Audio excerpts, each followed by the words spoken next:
We're back. Welcome everyone to FPL Extra. I'm with my boys Zay and Gaz.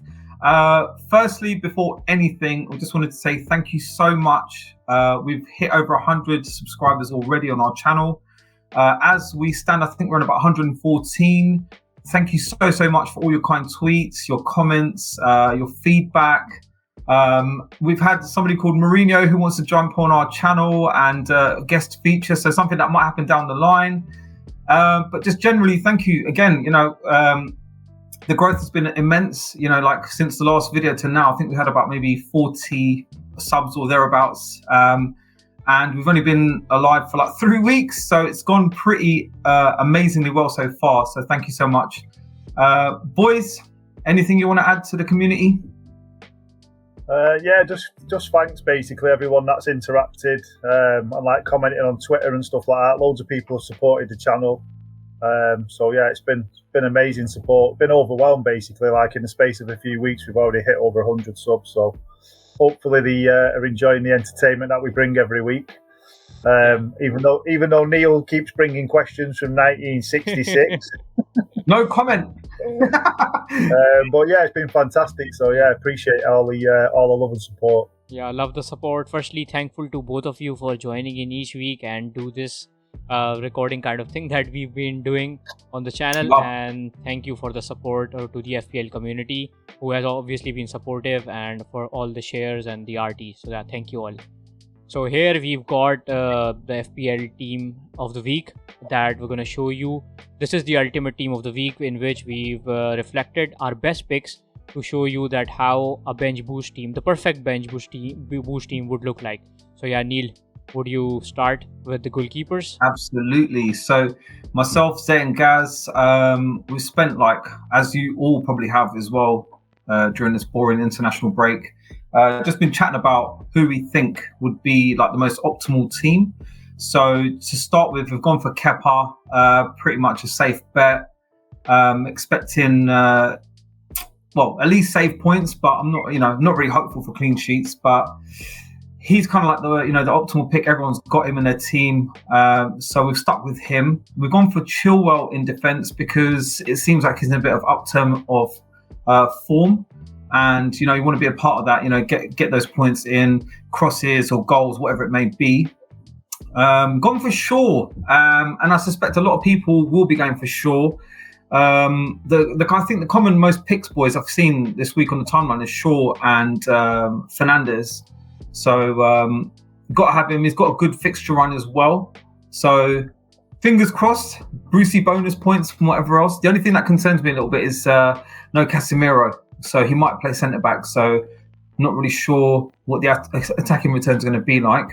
And then lastly, we've gone for Trippier because it's just trips. And trips is going to get you bonus points magnet. So, in terms of the other defender quickly, we got Cash and Estu. Estu what? Estupinian. Yes, please. Yes, please. Nailing this now. Yeah, we nailed it.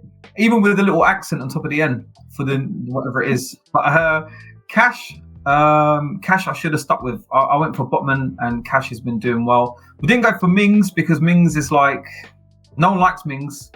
Sorry to Aston Villa fans, no one really likes Mings, but he has been smashing it for the last, 4 weeks. 27 points in the last couple of game weeks. So he's attracting those bonus points as well, which is a huge highlight. Annoying. So that's the defense. Lads, who wants to do the mids? Gaz, go on. Firstly, talk about Raya, because I think Neil has some beef with him. He missed him out. Oh, right. Oh, sorry. I beg your pardon. Yes, Raya. Nothing to say. Go for it, Gaz. Mids. Go for it. Yeah, basically, I'm going to start with the United's main man. Good old Marcus Rashford. At the minute, we've got the armband on Rashford. I think he's going to be a popular pick, obviously, for the captaincy.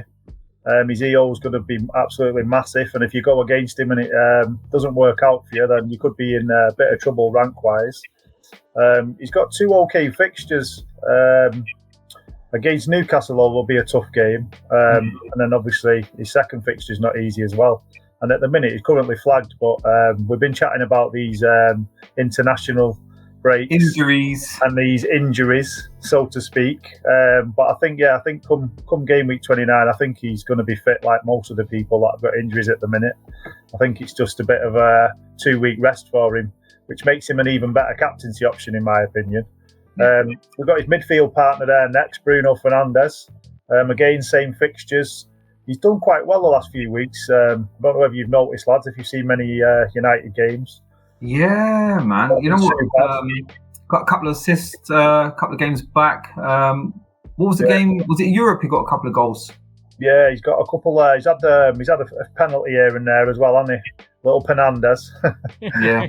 He loves a penalty, this lad. But yeah, we was debating going with Salah over Fernandes, but we decided to go with Fernandes. Obviously on his current form as well, and his fixtures are a little bit better. Then also everyone basically owns this kid as well from Brighton mid Mitoma. He's done really well lately. Seems to be putting some points on the board. Doing quite well with FPL, kind of. And then we've gone, obviously, these other options like March, McAllister, which obviously we've got on the bench as well. Not McAllister, we've got March, sorry. And then also we've gone for James Maddison. Now he's looking like he's due a haul, this lad. Madders. He's just. You can just see he's like creating chances and things like that, but obviously they're not being put away. But I do think he's due a big haul. It's coming, bro. It's coming. I mean, especially against Palace as well. They've been quite bad, Palace, haven't they, in a minute? But they've got Big Roy back, haven't they, though? So. The Undertaker is back. How old is that guy now? I think he's older than you now, Neil. Mate, he's. I can't believe this guy. It's like back and forth. It's just unreal. He's actually older than everyone. I think he was there since the time of the dinosaurs. He's older than us three combined. I think he's broke the record for the oldest Premier League manager 3 times. Yeah, probably. So yeah, he's. You never know with that Crystal Palace team and Roy Hodgson. He might be like a new manager bound. So I still think Maddison's a good pick, though. To be fair, and he could be a great differential. Do you know what, his fixtures are brilliant as well, bro. So yeah. And then obviously the Brighton mids, obviously I just spoke about March and Mitoma. McAllister could be in there as well. But I've seen in the last game, I think it was, he got dropped down to centre defensive mid. So obviously if he's not playing that number 10 role, that's a bit of a concern going forward. And obviously Solly March has got some absolutely amazing stats. He's looking quite good at the minute. So yeah, that's obviously the midfielders. Anything you want to add to that, lads, or?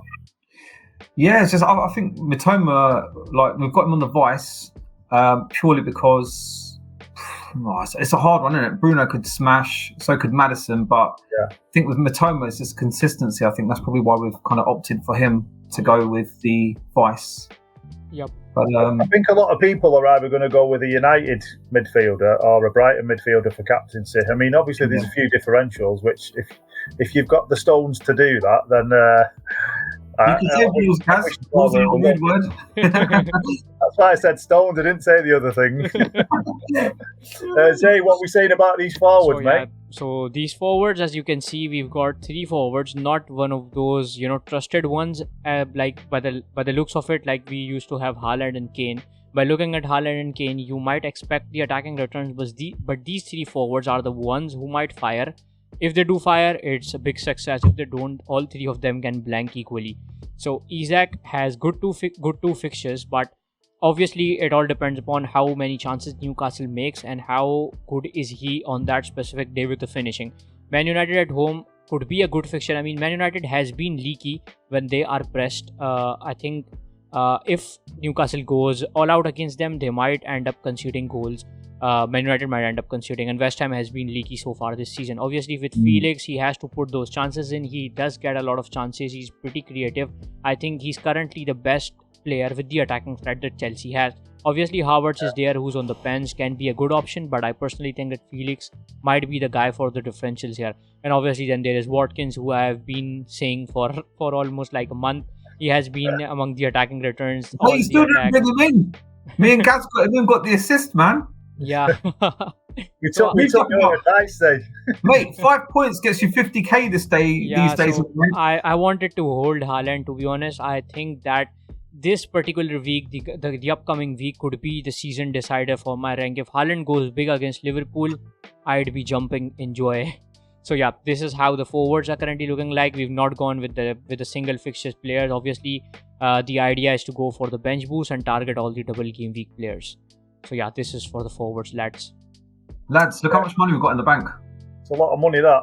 Yeah. 9.1 million, and it's still like it's quite an optimal team. So yeah, obviously, so obviously going off your teams, lads, and obviously myself, we've got very similar teams. I think most of us have got template teams, but is there any of these players that we're looking at that you're thinking you might bring in? Probably maybe Isak. I don't know. Kane. I know Kane is like a machine. He's got Everton. Probably could haul quite easily, but Isak's quite tempting. Has Kane got a few tough fixtures coming up as well after the double? Maybe, I think, is he?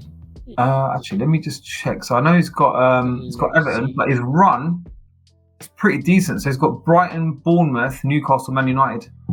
So I think basically from game week 31, he's got Newcastle, he's got United and Liverpool. Like them 3 weeks of tough games, I think there.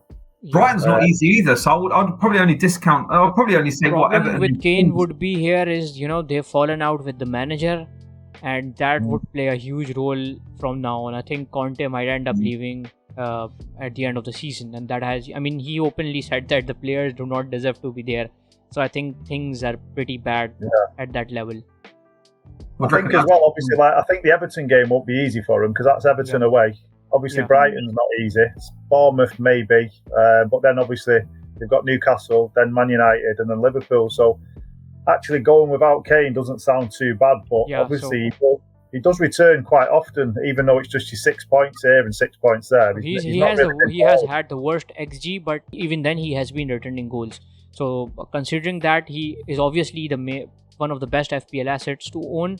But the fixture run and the current things with the managerial stuff, I think it might be the time to get rid of Kane and target someone like Felix or Isak or Watkins, whatever you fancy up front. Lads, quick one. What do you reckon? Do you reckon he'll get sacked before the end of the season? Or I think he might leave before the international break's finished. I think he's gone. Do you know that? It's inevitable. Me personally, I think it's done, dusted. I think they've already probably discussed his severance package, and it's only be a couple of days and he'll just say it's done. I think they need like a little bit of a kick up the arse and a refresh. And I think what they need is FPL Xtra. Hey, he'd sort that team out, that lad. So yeah, I think Conte, you guys are right. Conte might end up leaving after the international break. So yeah, Spurs have been pretty awful. I mean, they have got some good assets. If we look at the team, they've got the likes of Kulusevski. Son has been pretty awful this season. I mean, he has underperformed, and there are the likes of Pedro Porro that we called out last week. There's obviously Perisic. So there are assets, but obviously they would need a good guy at the steering wheel now. Conte has fallen out with them. So yeah. Do you know what? Once you trust all that relationships broken, players and managers, it's done. You know what I mean? For them, I think they just cut ties, just move on, and so Gaz might be aware of this because this was pretty much the story every season at Manchester United. I'm not saying nothing. Zay said that. I didn't say nothing, mate. Who's still in the Europa League, Zay? So yeah, I hope that you guys do win it. I'm cheering for you guys there. Now Arsenal has gotten out of there, so yeah. Oh, so we were second behind Arsenal, yeah? Nice. I'm still hurting over that goal, man. That goal was class. Yeah, that was class. So it is what it is. From Arteta's point of view, I think it's absolutely fine. You guys focus on the Premier League. Now, obviously, if you guys end up bottling that, you should be angry with him. But for now, and the squad that you have, obviously, you cannot deal with a lot of injuries. If that happens, you do not have the squad depth. So focusing on the Premier League is something I appreciate Arteta with that. Now, for Man United, I think they should go out and win this one. This is an easy thing here for them because I know there are not a lot of good teams now, considering the caliber Manchester United has and the attack they have. Obviously, with Ten Hag at the wheel, I think the Europa League is theirs. Got a good strong chance, man. We'll support you on this one, guys. Appreciate that, lads. We're boys. We've got to back each other up. Yep. I hope Real Madrid win the Liga. I mean Barcelona. Barcelona too. Your boys are players. You guys have got that in the bag. Real Madrid is done and dusted. Yeah, it's done that now. Yep. Right, let's move on. Punty Punts. Yep. We should move on to the Punty Punts now. And we're going to show you the Punty Punts team. That is obviously a team of full 15 differentials. So on your screen are the FPL Xtra Punty Punts, and this is a team we've picked up 15 differentials in there, and obviously we've chipped in every differential that we had in mind in this team. So I'll obviously start with the goalkeepers. As you can see, we've gone with Pope and Steele. Pope, a big differential here with Man United at home and West Ham United at away. We might expect a clean sheet in the West Ham game, but obviously that is too much to ask for. But what we expect from Pope here is the save points. I mean, if he does that, that would obviously be very helpful if you are going with our differential team. Obviously, then there is Steele on the bench, who has 2 good fixtures. Brighton might or might not keep clean sheet, but obviously the keepers are in for the save points if they make some. Obviously, we move on to the defenders now. We've got Ben Mee. Ben Mee has Brighton and Man United. I do not expect clean sheet in those games, but what do we expect from Ben Mee is a good header, and that would be converted in goal if we're lucky. Obviously, there's Castagna covering that Leicester defense. Alexander-Arnold, a big differential, who has been among all that XG, XA, XP shit. But if he goes big, and we know what kind of a player he is, he has the potential to go with the attacking, to provide those attacking returns. Then obviously there's Alex Moreno for the differential attacker in defense, and then there is obviously James, who we have picked up over Ben Chilwell to go with the differential, because this is obviously a punty punt team. Now go with the mids, lads. Right, boys. So community, this is our mid. So again, we've kind of gone for players that aren't quite highly owned as such, but starting with Salah, a lot of people have got Salah, but the reason we've gone for him is purely because he performs against big teams. So fully expect, given the fixtures are quite tough, Salah's quite capable of getting a hat trick, popping up with some random, hauls, and it's like bloody hell. So I think for the fact of being Salah, they're going to be wanting to, have a little late surge up the table, make sure they get a bit of Champions League football. So I think Salah's going to do quite well. Bowen, for me, I've been going on about Bowen for a little while. They've been awful. West Ham haven't been the greatest at the moment, but given they've got Southampton and Newcastle, I think this could be a really good opportunity for Bowen to kind of get back on the goal scoring trait. He scored a couple of goals, I think, against Larnaca in Europe. Hopefully that'll build up his confidence and get on that roll. Gone for Barnes. Barnes actually scored last week. I think Madder's got the assist, lads, if I remember correctly. Yep, he did. So I think Barnes, I've seen him on the timeline again. Everyone's going to be focusing upon Maddison, but Barnes is one of those operators that's kind of like, going about his business, getting the points, and then suddenly 3 weeks later you look at the charts and you think, hold on a minute, this guy scored like 4 goals, like Solomon for Fulham or whatever it is, Manor Solomon. Yeah, well. So I think he's going to do quite well, and I've got my eye on him as well. The other one is Billing. Both games at home, he's like their fulcrum, everything seems to go through him. I was gutted his free kick didn't go in because I was hoping for the clean sheet wipeout against Villa. So a bit gutted there, but he could have done a top bin, so that could have been goal of the season there. And lastly, Emi Buendia.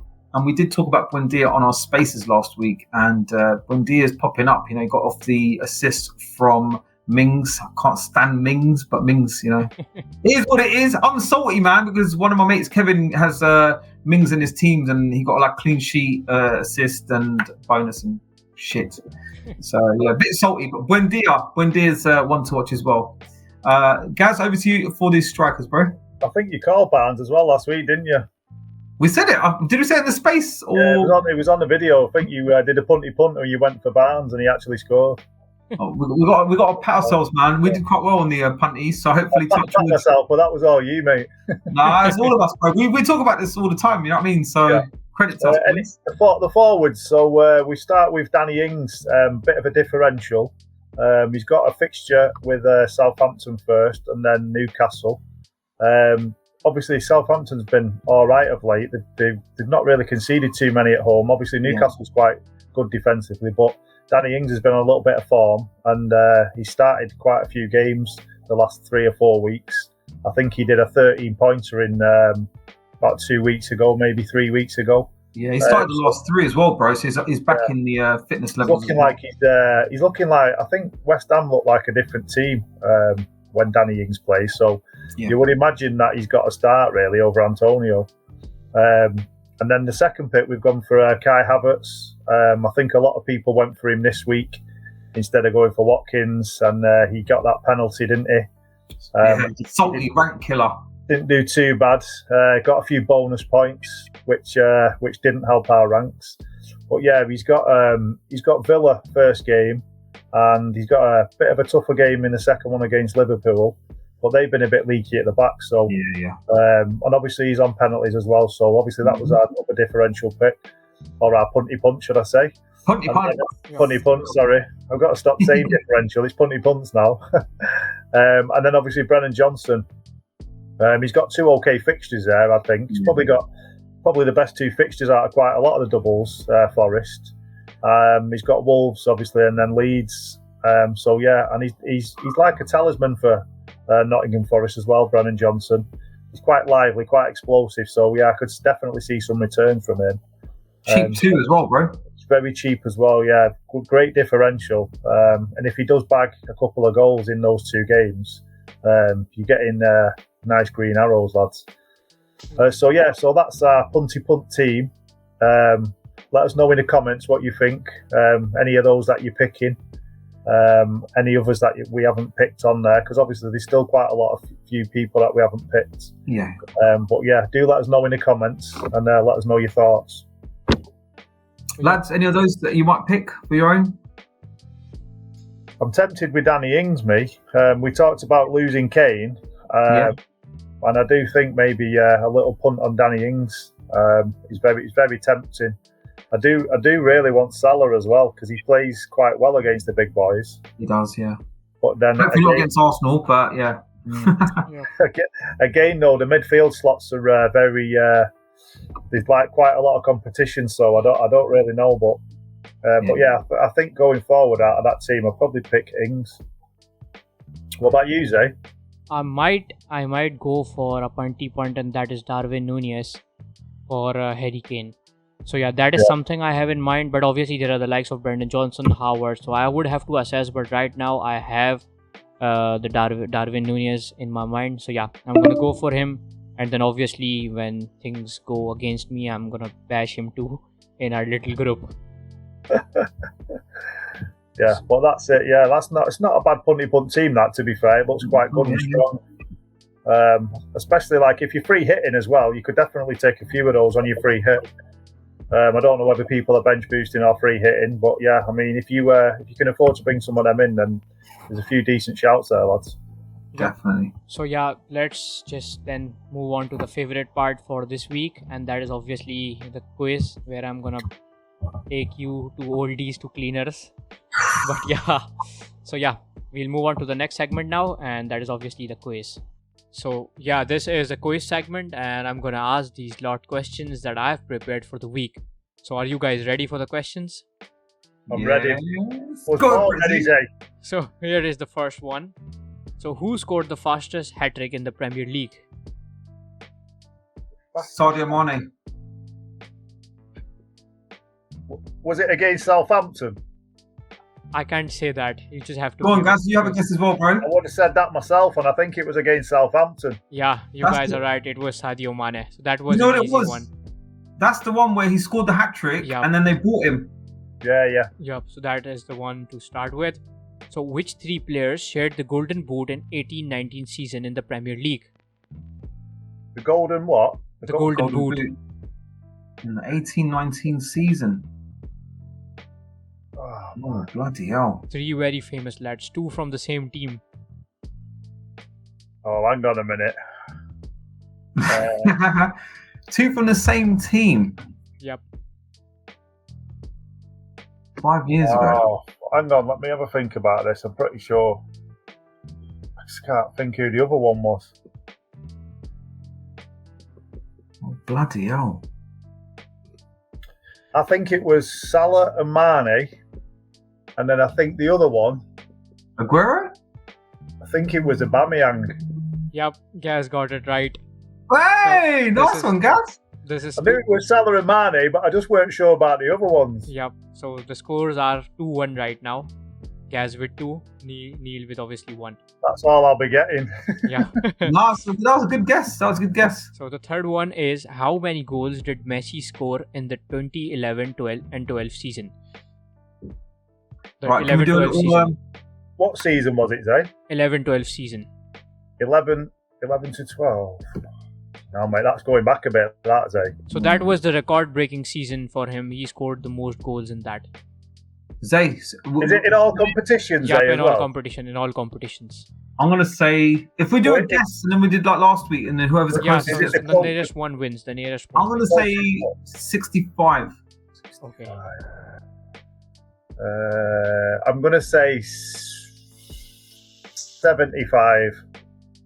So the nearest one is obviously Gaz. The actual score that he got was 91 goals in that season. Ooh. So that was 91? Yup, that was the record-breaking one. 91 goals that season. Jesus So Christ! there is a video of FPL Focal on that. If the 91 goals were scored in the Premier League, he has made a full video on that. So you guys might check it out. 91 goals. That's That's insane. That I didn't even think that was possible. Was that when he still had his That long was- hair? What? Was that when he had his long Yeah, hair his long still? hair. Yup. That's where his strength was. His hair was his strength. Prime Messi. Zay, do you know how many games that was in at all, roughly? Let me just check. Probably like 60, 70 games maybe or something. That's ridiculous, isn't it? That's madness. Imagine if he got to 100 goals. Yeah, he's a beast, though, isn't he? You got to say, he's an absolute monster. Surely no one So- scored that many goals, had they, like, apart from him. Even Ronaldo's not scored 91. Yup. So in total, 69 games for Barcelona. 91 goals. Yup. 79 goals in 69 games for Barcelona, and the rest 12 with his home country. Shit. That's That's bangers, that. insane. 79 goals in 69. That is too much, but yeah.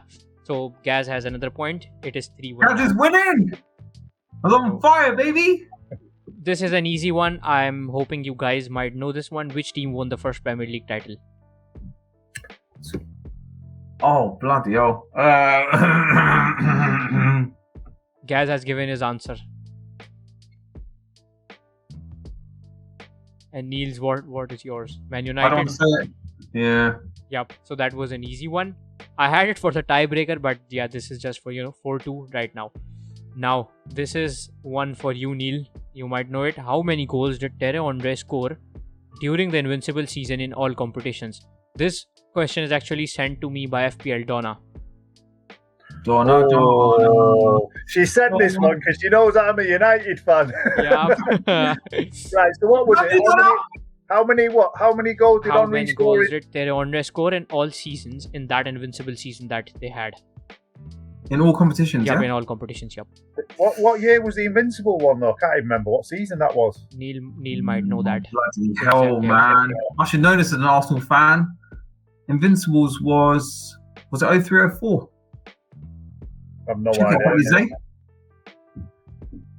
So yeah, you guys have to guess the nearest.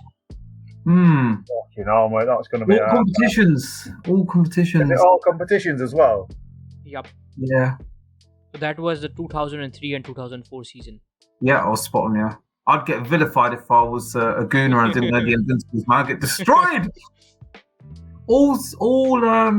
All competitions, yeah? I'm gonna guess I'm going to go for 40. I'm gonna go 50, man. Gaz has it right. It was 39 goals. He's gone 40. He's the nearest.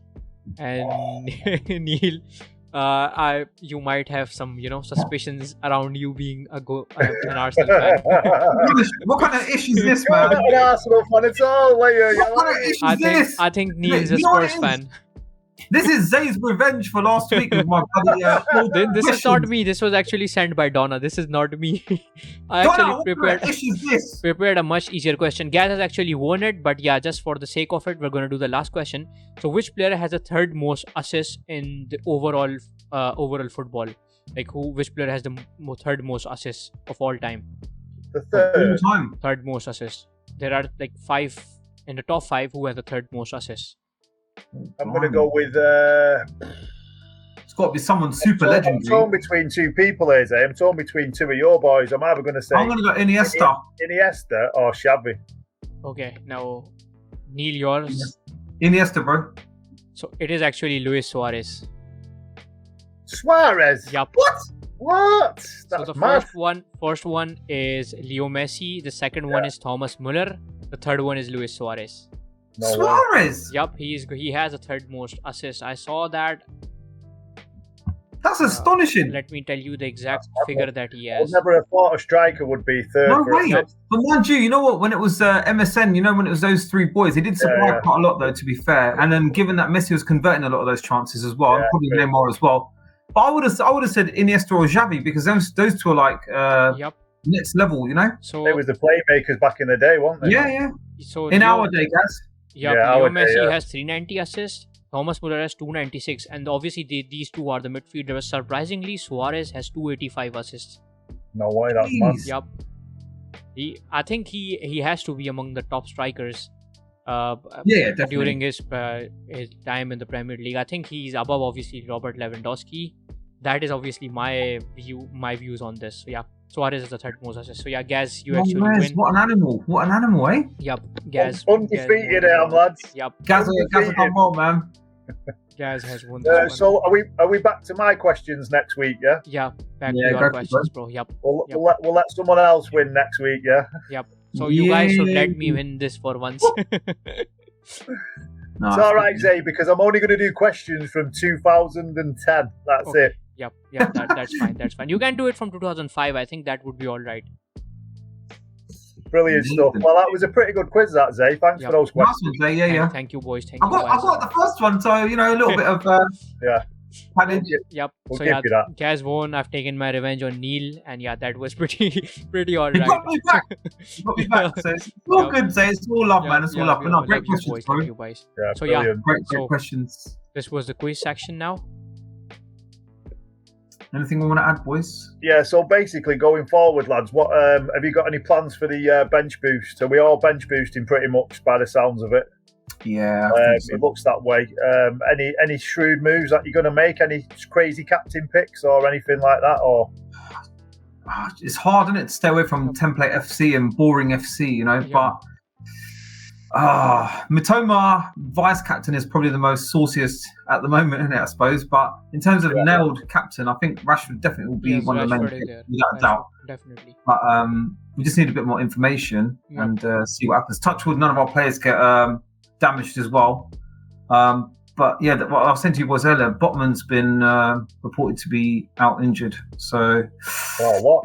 Yeah, I didn't hear that. I missed that one. So we've got Haaland, Rashford, Botman. I don't know. Hopefully, not too many. Touch wood, we come for unscathed. But sadly, Haaland is injured too. Yep.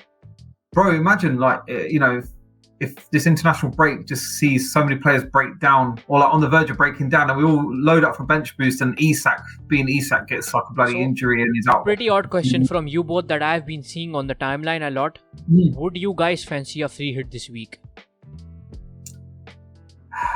It depends on your team situation for me. I mean, obviously, there's a lot of doubles going on. So I would imagine that you'd be able to field a good maybe 8, 9, 10, 11 players, surely. Yep, guys, I do agree with you. I'm going to give you a situation here. So I, at this moment, have used all my chips. I have only one free hit left. So to deal with the damage that a lot of people are going to use the bench boost, would you or would you not go for the free hit this week? It depends how many doubles I had. If I had full 11, then obviously I wouldn't free hit. I would just stick with what I've got. I'd say even with 8 doubles as a minimum. And I would imagine people will have at least 8 or 9 doubles regardless. Yep. Otherwise, do you even FPL? So to be honest, I probably wouldn't. I would probably save my free hit. And obviously, I see people using it for 32, but I'm quite tempted to free hit either 34 or 37. And rather than do the blank game week, I'd rather attack the double game week. I was just going to touch on that, man. You know what? The apps haven't updated yet, so I want to see those fixtures blanked out in all the apps, and we can start planning properly. But if possible, I'm sure there's going to be a lot of people, like the narrative will change again, and people will probably save the free hit for down the line. I'm going to certainly try and do it. I think we probably, all three of us, the way we think anyway, we'll probably end up doing the same thing if possible. But just need to navigate those blanks. Yep. We're going to have a lot of similar issues to kind of get through. If people could leave some comments as well, let us know what they're doing this week. Obviously, like, are you bench boosting? How many doubles have you got? Are you planning maybe on free hit in 32, or are you going to use it in 34, 37? But yeah, any comments would be greatly appreciated. I did a quick poll on my Twitter account, and I had captain picks just to see. I had Rashford and Bruno. They came out top with 61%. Brighton midfielder, any of the Brighton mids came out 26%. And then they had Salah and Gakpo and Nunes, 4%, and then others was 8%. So it's looking like Rashford and Bruno are going to be the two main ones, I think. Unless you want to try and go a bit punty. A punty punt. Imagine if our punty punt team smashed, man. Do you know what I mean? I'm sure there's going to be a few of those players that are going to do well, but effective ownership, man, that's going to be a killer as well. And just factoring in what your rivals are doing in their respective teams, above you, below you, you're going to try and counter their moves as well. But I think if there's any game week that you're going to take a punt and try and break ranks, this is the one. Because after this, it's like set and forget. Like, if you screw up, then that's it. But if it goes well, then obviously, you're well in there. But I think this is the most crucial week of the season now. So before wrapping up, there is one more question that I've seen on the timeline, and obviously I've had it on my channel too. So it is about taking hits this week. Would you guys fancy a -8, a -4 hit this week? -4 definitely, -8 depending on how your team situation is. Okay, Gaz? Yeah, I think a -8, -4 I think is perfectly fine. I think if you bring in players and you've got 2 games and you're taking single game week players out who are not got great fixtures, if you're taking out Arsenal players, then maybe not, because they have great fixtures obviously against Leeds, and I think they're in absolute amazing form. So I don't think there's any issues taking -4s or -8s, because it's like a -2 and a -4 really, and like a double, I suppose. We're trying to get you lot to take hits so we can gain rank. -16s. Go for it. -16 all the way, mate. Yeah. You do how you got to do. But definitely 4s and 8s for sure. You're going to see it on the timeline, man. -12, 16s are going to be happening, and then everyone's going to bandwagon it and then cry afterwards when shit doesn't work out. But that's the nature of the game, isn't it? Can I just go back to that point? Obviously, we had a question from FPL Donna this week, which was nice. We didn't know about that, did we, Neil? No. So that was a nice surprise. But obviously, going forward, if any of you guys want to DM us or leave us some suggestions in the comments below, and you want us to maybe use a question in the FPL quiz, then just fire them over, like DM one of us. Where can we find you on Twitter, Zay? So you can find me on Twitter at @FPLZ. FPLZ, Neil? Neelos_FPL. And then mine is obviously FPL Arrows. So I'm going to leave the links to our profiles in the description below. So any of you who want to get in touch can definitely just click the link and go to our profiles and message us. So I'm going reach out anytime. We're just, as you can see, as we are on camera, we're just laid back guys. Yeah. So we're just winging it. Yeah. So wingers. To wrap it up, a huge shout out to obviously Plan FPL for an amazing planner that we used in this one. So a huge shout out to him, and a shout out to you guys for joining in this week. I've had fun. Hopefully the audience had fun too. So this is it for this week. So what are you guys saying? Yeah, it's been a pleasure, lads. It's been emotional as always, and thanks for taking some time to chat FPL with us. Yep. Cheers, gang. Thank you so much for watching us as well. And again, thank you for your support. At the time of recording this, our subs have started to go up again. So again, thank you so much for, your... Hit that subscribe button. Yeah. Subscribe. Our next target, actually, by next game week, we need to try and hit, what do you reckon, boys, 150? Yep. 200. 200. If we get to 200, it'd be amazing. But at the moment, we're just grateful for your subs and your following, and just watching us and helping us grow and watch us grow as a channel. And thank you so much. Yep. Thank you all for watching. This is it for this week. We'll get back to you soon next week. So yeah, thank you all for watching and please do subscribe. Good luck with Game Week 29, everyone. Woohoo!